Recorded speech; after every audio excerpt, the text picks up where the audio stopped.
Muy buenas a todos chicos, ¿qué tal? Soy Javier de AV-Pasión y hoy tenemos el último vídeo de la A95K antes de que nos llegue a nosotros. Tenemos por fin mediciones de brillo reales, de análisis reales de este televisor, así que vamos a explicarlo porque es un poquito complicado de entender.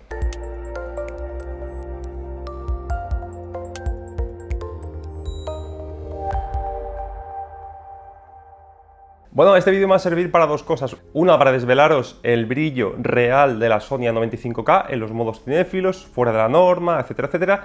Y también explicaros un poquito cómo se interpretan estas gráficas, porque muchas veces, aunque lo explico en las reviews y tal, no me da tiempo a hacer una sección entera explicándolo, así que he dicho, bueno, voy a hacer un vídeo aparte. Lo primero, comentaros que lógicamente yo no tengo todavía el televisor. Esos análisis proceden de las primeras impresiones y primeras mediciones realizadas por Les Numériques. Es un portal francés de referencia en su país, bastante profesionales, son muy interesantes, siempre los solemos citar nosotros en nuestros análisis y han sido los primeros en Europa en poder analizarlo, este televisor, tanto el brillo como el seguimiento de la curva, que es algo muy importante que vamos a aprender a interpretar hoy. Lo primero, después de la cita, es que este modelo es de 55 pulgadas. Esto es muy importante porque no se sabe todavía muy bien, porque todavía no hay análisis de la de 65, pero sí pasa, como pasa por ejemplo en las OLED tradicionales.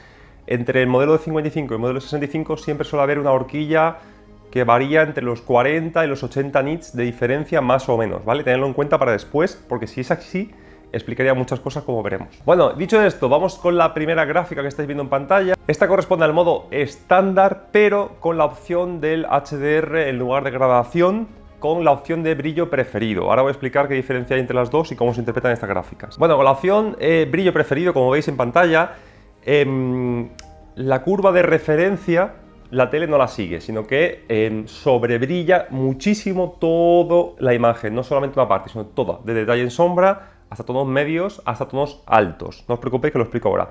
En cambio, como vemos brevemente ahora, si ponemos la opción gradación preferida, la curva sí que la sigue completamente punto a punto de referencia. Antes de entrar en el brillo final de la tele, me gustaría explicaros esto. Como digo, ¿qué significa eso de la referencia que habéis escuchado por todos lados con la Samsung, con la Sony, la curva EOTF, todo eso? Que muchas veces menciono en mis reviews sin tener en cuenta que no hay gente experta, no todo el mundo es experto en este mundillo y que es difícil de explicar en unos pocos minutos. Así que me voy a tomar la libertad de explicarlo aquí de forma más tranquila.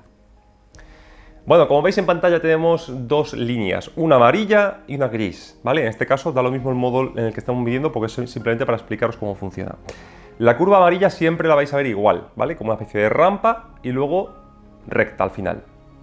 Esta es la curva PQ-EOTF, se llama curva de referencia porque significa que la tele debería seguirla escrupulosamente y superponerse a esta línea amarilla, ¿de acuerdo? Para que mida correctamente y no esté dando ni más ni menos brillo en ninguna parte de la imagen.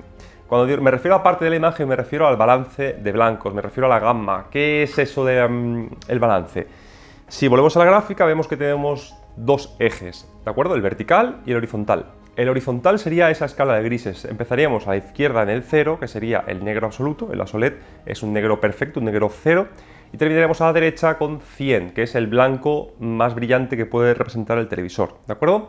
La idea es que vamos pasando de 0 a 10, o depende del intervalo que cojamos, podemos hacer todo el zoom que queramos, de 5 en 5 por ejemplo, nos daría 20 puntos, 0, 5, 10, 15, 20, 30, así hasta el 100. Se va haciendo de más oscuro a más claro, poco a poco, hasta llegar a ser blanco puro. Y luego tenemos el eje vertical, que es como veis a la izquierda, que es el brillo, ¿vale? Los nits. La idea es que cojamos, por ejemplo, en el eje horizontal, nos vayamos, me lo invento, al 30, que sería un gris oscuro, y tiremos hacia arriba con el dedo hasta llegar a encontrarnos la curva amarilla.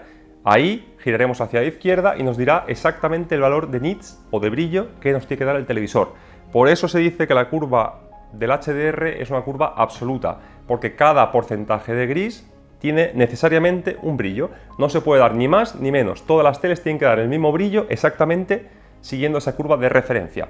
Lógicamente llega un punto a la derecha de la curva que cuanto más subimos, más nits tenemos. Por ejemplo, al 100%, teóricamente la curva nos debería dar 10.000 nits. Pues si la tele nos da 1000, pues a esos 1000 nits hará un plano, ¿de acuerdo? No puede subir más, es lógico. Esa es la diferencia de una tele más brillante o menos brillante. Por eso muchas veces no vemos diferencias notables de brillo, aunque un televisor brille mucho más que otro, porque nuestra percepción del brillo normalmente se contiene en la parte media de esa curva, no en la parte alta, que solamente es para elementos pequeños muy brillantes. Vale, dicho esto, vamos con la medición del modo gradación preferida con el modo de imagen estándar. Como podéis ver, la curva gris, que es lo que mide la tele, está muy por encima de la amarilla, es decir, muy a su izquierda. Eso quiere decir que si tiramos desde la parte de abajo, por ejemplo, otra vez al 30 o 35% de gris y subimos hacia arriba, vemos que nos está dando mucho más brillo del que debería. Debería darnos el brillo que nos indica la barra amarilla y sin embargo nos está dando el que nos indica la gris. Eso es porque está la opción brillo preferido activada, que en esencia nos da mucho más brillo de lo que deberíamos, ¿vale? Es una opción para que quiera poner más brillo del que toca. Luego el SNumerics mide el modo estándar, pero esta vez con gradación preferida, que es la opción correcta para el mapeo de tonos del HDR, y nos da este resultado. Como veis, en esta ocasión sí que la curva gris está un poquito más cerca de la amarilla, aunque sigue estando por encima, con lo cual seguirá dándonos más brillo del que debería. Por cierto, tanto en el modo anterior como en este modo, el brillo que da la Sony A95K al 10%, cuando me refiero al 10%, es el porcentaje de pantalla que ocupa esa medición, ¿vale? Pues un 10% del total de la tele, que es como se mide para el HDR. Da 1050 y 1040 nits respectivamente, ¿de acuerdo?